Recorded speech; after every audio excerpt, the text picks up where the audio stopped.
आंबट फळं किंवा कुठलेही आंबट पदार्थ खायचे नाही असं आयुर्वेद का म्हणतो हे जाणून घेणं खूप गरजेचं आहे. विशेषतः विटिलिगो म्हणजे पांढरे डाग ह्याच्यामध्ये आंबट फळं खाऊ नये.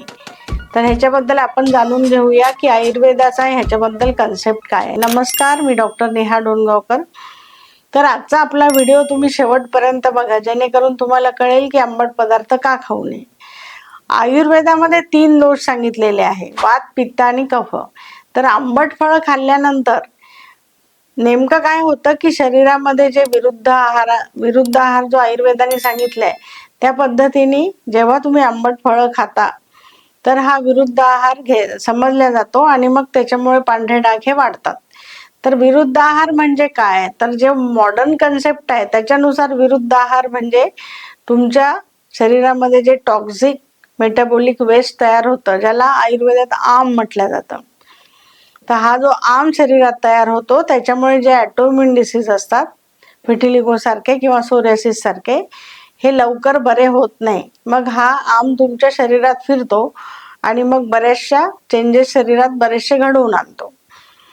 तर आता विरुद्ध आहार म्हणजे काय आपण हे पहिले समजून घेऊया. दूध आणि आंबट फळ हे जर एकत्र खाल्लं तर ह्या दोन्हीचे गुणधर्म वेगळे आहेत, त्याच्यामुळे तो विरुद्ध आहार समजला जातो. तुम्ही एक सिंपल गोष्ट लक्षात घ्या की आपण दुधात जर लिंबू पिळलं तर ते दूध फुटतं. बऱ्याचदा आपण पनीर बनवण्यासाठी नाही का त्याच्यात लिंबू पिळतो आणि मग पनीर बनवतो. तर सेम असंच आयुर्वेद म्हणतं की तुमच्या शरीरामध्ये जेव्हा हे दोन्ही एकत्र होऊन जातं तेव्हा तुमच्या शरीरामध्ये टॉक्झिन्स तयार होतात. तर काही अंशाने मॉडर्न सायन्स पण जेव्हा टॉक्झिन्स तयार होतं तेव्हा ऑटोइम्यून डिसीज तयार होतात असं म्हणतं. तर त्याचा हा आयुर्वेदिक दृष्टिकोन आहे की आंबट फळं आणि दूध एकत्र खाऊ नये, आंबट फळं जास्त खाऊ नये. त्याचं कारण असं आहे की पित्तापासूनच तुमची त्वचा आणि बाकीच्या गोष्टी पित्तापासूनच तयार होतात किंवा पित्तामुळे त्याच्यावर परिणाम होतो, हे जास्त अप्रोप्रिएट आहे. आणि विशेषतः श्वित्रकुष्ठ म्हणजे पांढरे डाग, तर हे जेव्हा येतात तर आपल्या शरीराला भ्राजक पित्त हा एक पित्ताचा प्रकार आहे. हा भ्राजक पित्त असतो की जो आपल्या त्वचेला रंग देतो, ज्याला आपण मॉडर्न सायन्समध्ये मेलॅनिन म्हणतो. तर भ्राजक पित्त जेव्हा तुमच्या त्वचेला नॅचरल कलर देत असतो तर त्या भ्राजक पित्तामध्ये दोष निर्माण झाला तर तुम्हाला पांढरे डाग यायला लागतात. मग हा दोष निर्माण होण्याची कारणं काय? मग आयुर्वेदाने ह्याच्यावर असं स्पष्टीकरण दिलेलं आहे की पित्तामध्ये जो दोष निर्माण होतो ते आंबट फळं, विरुद्ध आहार आणि आंबवलेले पदार्थ हे खाल्ल्यामुळे हे दोष वाढतात आणि भ्राजक पित्त हळूहळू कमी होतं, त्याची इफेक्टिव्हनेस त्याचा कमी होतो आणि मग पांढरे डाग येतात. तर आता मॉडर्न सायन्स याच्यावर काय म्हणतंय ते बघूया. तर मॉडर्न सायन्सचा कन्सेप्ट असा आहे की आपल्या शरीरामध्ये रिएक्टिव्ह ऑक्सिडेटिव्ह स्ट्रेस जो तयार होतो त्याला कमी करण्याचं काम हे आंबट फळं करतात, असं मॉडर्न सायन्सचं म्हणणं आहे की हे अँटीऑक्सिडंट असतात. पण हे अँटीऑक्सिडंट असले तरी त्याचा जो मूळ गुण आहे तो ते सोडू शकत नाही. त्याच्यामुळे ह्याचा परिणाम जो आयुर्वेदाने सांगितलेला आहे ह्या पद्धतीने त्वचेवर दिसून येतो. आणि बऱ्याचदा आम्ही असा डाटा तयार केला तर जे पेशंट आंबट जास्त खातात किंवा ज्यांना आम्ही पथ्य सांगितल्यानंतर त्यांनी आंबट खाल्लं त्या लोकांचा व्हिटिलिगो हिलिंगचा रेट खूप कमी होऊन जातो. म्हणजे हळूहळू ज्यांना फास्ट रिझल्ट यायला पाहिजे त्यांचे रिझल्ट स्लो व्हायला लागतात.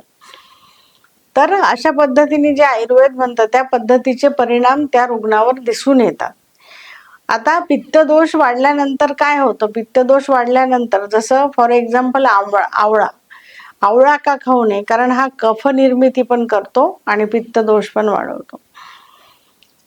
तर हे आवळा जास्त खाल्ल्यामुळे हळूहळू शरीरामध्ये आम पण तयार होतो. आता ह्याच्यामध्ये बऱ्याचशा गोष्टीमध्ये एक छोटंसं थिन लाईन आहे की आवळा हा तर पित्त कमी करतो. आपण म्हणतो की ऍसिडिटीवर तर आवळा खाल्ला जातो, मग आवळा का खाऊ नये?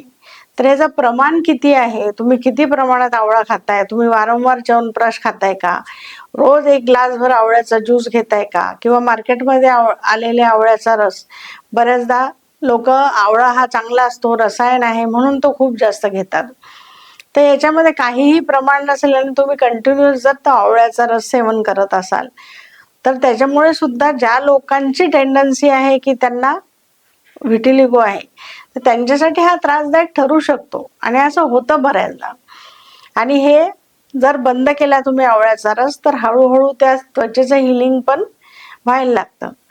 तर ह्या पद्धतीने जे पथ्य सांगितलेले आहेत, तर बऱ्याचदा मॉडर्न सायन्स याच्यावर आक्षेप जरी असला तरी हे पदार्थ टाळल्यानंतर व्हिटिलिगो दुरुस्त व्हायला खूप चांगली मदत होते. आणि म्हणूनच आम्ही म्हणतो की आंबट पदार्थ, खारट पदार्थ याचे सेवन करू नका, हे त्वचेला हानिकारक असतात. तर ह्या पद्धतीने हे प्रूव्ह होतं की आंबट पदार्थ खाऊ नये. मग आपण जे त्वचारोग म्हणतो, हे त्वचारोग फक्त वातपित्त कफानुसारच दुष्ट होतात का? नाही, तर याच्यामध्ये रसदुष्टी आणि रक्तदुष्टी पण असते. तर रक्तदुष्टी याच्यासोबत असेल तर सोरियासिस होतो, फंगल इन्फेक्शन होतं, एक्झिमा होतं, असे बरेच जे स्किन डिसीज आहेत ते रक्तदुष्टीमुळे होतं.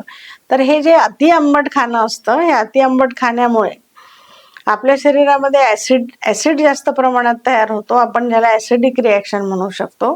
तर हे जास्त प्रमाणात ऍसिड तयार झाल्यामुळे रस आणि रक्ताची पण दुष्टी होते. जेव्हा रस आणि रक्त दूषित होतो, मग त्वचारोग तयार व्हायला लागतात. त्याच्यामुळे आयुर्वेद म्हणतं की जास्त आंबट खाऊ नये. आणि त्या आंबट खाण्याचं प्रमाण किती असावं, काय असावं, हे तर आयुर्वेद तज्ज्ञाचा सल्ला घेऊनच तुम्ही ठरवू शकता. पण आपण जसं म्हणतो की संत्री, मोसंबी, चिंच, लिंबू आणि आवळा हे जास्त खाऊ नये. तर ह्या पद्धतीने जर तुम्ही ते नाही खाल्लं, तर तुमचा व्हिटिलिगो लवकर क्युअर होतो आणि जे मेलॅनिनचे सिक्रेशन डीम होतात, स्लो होतात, तर ते स्लो होणं बंद होऊन तुमचा व्हिटिलिगो रिकवर व्हायला लागतो.